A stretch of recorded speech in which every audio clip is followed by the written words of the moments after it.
Long ago, in a quiet village, there lived a man with 3 sons. The youngest was called the Simpleton. His brothers laughed at him. They thought he was foolish. They thought he knew nothing. But sometimes the kindest heart is the wisest of all. One day, the eldest brother went into the forest to cut wood, and before he went, his mother packed him a delicious pancake and a flask of wine. In the forest, he met a strange little old gray man who wished him good day and said, "Give me a bit of cake out of your pocket and let me have a drink of your wine. I am so hungry and thirsty." But the prudent youth answered, "Give you my cake and my wine? I haven't got any. Be off with you." The proud brother refused. He went off. Then he began to fell a tree, but he had not been at it long before he made a wrong stroke, and the hatchet hit him in the arm, so that he was obliged to go home and get it bound up. That was what came of the little gray man. Soon after, he struck his own arm with his axe and had to return home injured. Afterwards, the second son went into the wood, and the mother gave to him, as to the eldest, a pancake and a flask of wine. The little old gray man met him also, and begged for a little bit of cake and a drink of wine. But the second son spoke out plainly, saying, "What I give you, I lose myself, so be off with you." And leaving the little man standing there, he went off. The punishment followed. As he was chopping away at the tree, he hit himself in the leg so severely that he had to be carried home. Then said the simpleton, "Father, let me go for once into the forest to cut wood." And the father answered, "Your brothers have hurt themselves by so doing. Give it up. You understand nothing about it." But the simpleton went on begging so long that the father said at last, "Well, be off with you. You will only learn by experience."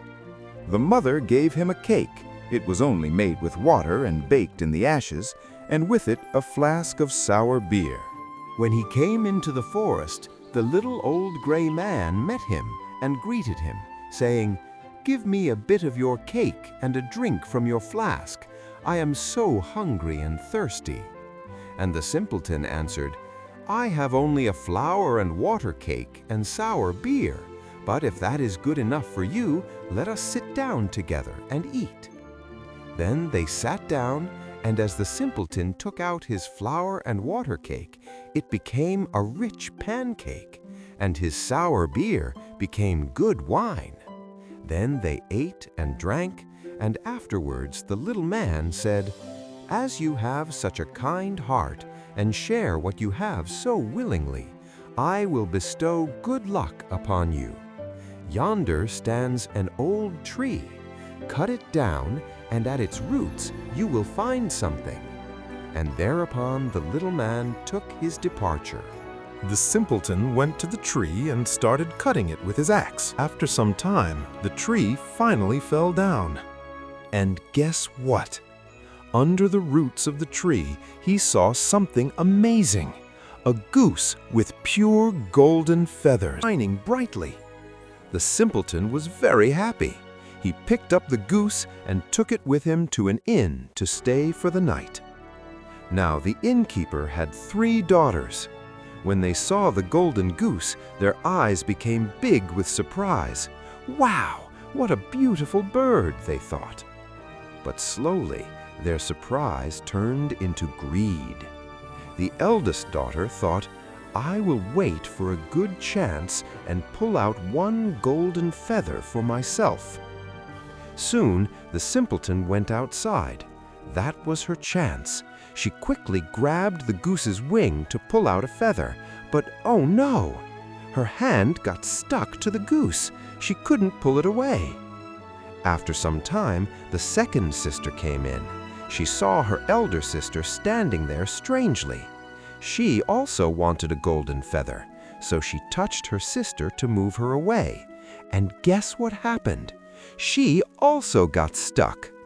Now both sisters were stuck to the golden goose. Then came the third sister. The two sisters shouted, "Don't come near! Stay away!" But the third sister thought, if they can try, why can't I?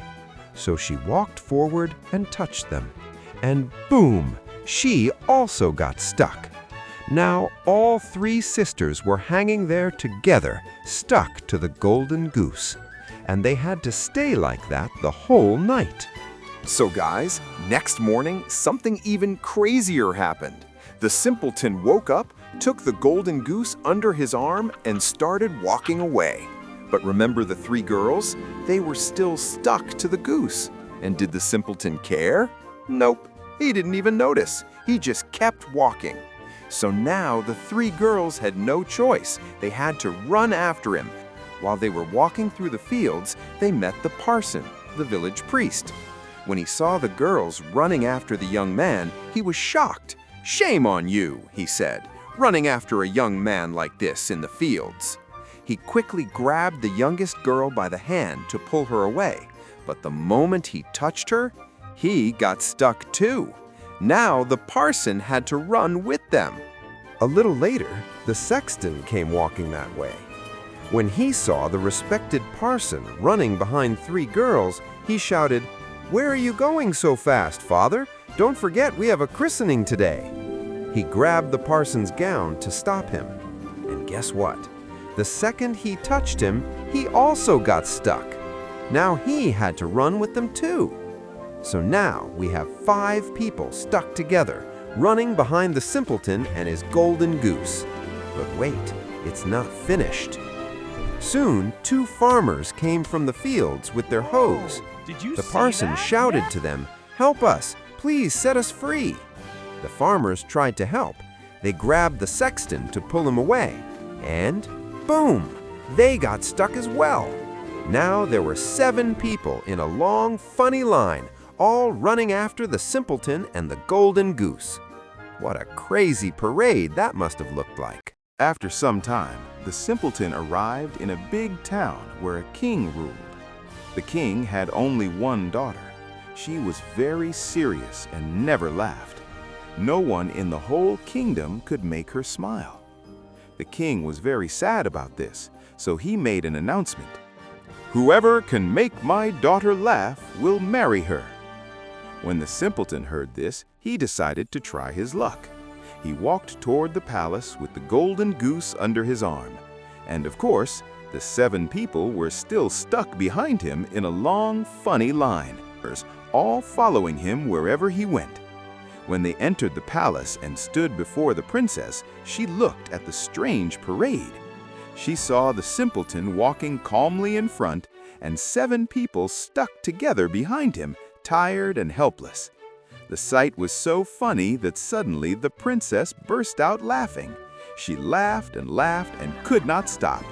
For the first time ever, the serious princess was smiling with joy. And everyone knew the simpleton had done the impossible. After making the princess laugh, the simpleton earned the right to marry her. But the king, he wasn't happy. He didn't like the simpleton at all and said, "If you want my daughter, first you must bring me a man who can drink an entire cellar of wine." The simpleton thought for a moment and remembered the little gray man in the forest. He went back to the same spot where he had cut down the tree and saw the little gray man sitting there, looking very sad. The simpleton asked, "Why are you so sad?" The man said, "I'm so thirsty. Cold water doesn't help me. I've even drunk a whole cask of wine, but it's never enough." The simpleton smiled and said, "I can help you. Come with me and you'll have as much as you want." So the little gray man followed him to the king's cellar. He sat in front of the big wine vats and drank until before the day was over, the entire cellar was empty. The simpleton had done it. So the simpleton went back to the king and asked again for the princess. But the king was still angry. He didn't want a man called Simpleton to marry his daughter. So he made another challenge. "Bring me a man who can eat a whole mountain of bread." The simpleton didn't waste time. He ran back to the forest. There, he saw a man sitting with a tight strap around his stomach, looking very sad. The man said, "I ate a whole bakery, but I'm still hungry. I have to tie my stomach so I don't die of hunger." The simpleton smiled. "Come with me. You will have enough to eat." They went to the king's courtyard, where a huge mountain of bread was ready. The hungry man sat down and started eating. He ate and ate and ate. And before one day was over, the whole mountain was gone. The simpleton went back to the king again, but the king still made one last excuse. "You must bring me a ship that can sail on land and on water." So the simpleton went back to the forest once more. There he met the little old gray man, the same one he had shared his cake with long ago. The old man said, "You were kind to me. I have helped you eat, I have helped you drink, and now I will help you again." And he gave him a magical ship that could sail on land and on water. When the king saw the ship, he had no more excuses. He finally gave his daughter in marriage. The wedding happened at once, and after the king died, the simpleton became the ruler of the kingdom. He lived long and happily with his wife, and they lived happily ever after.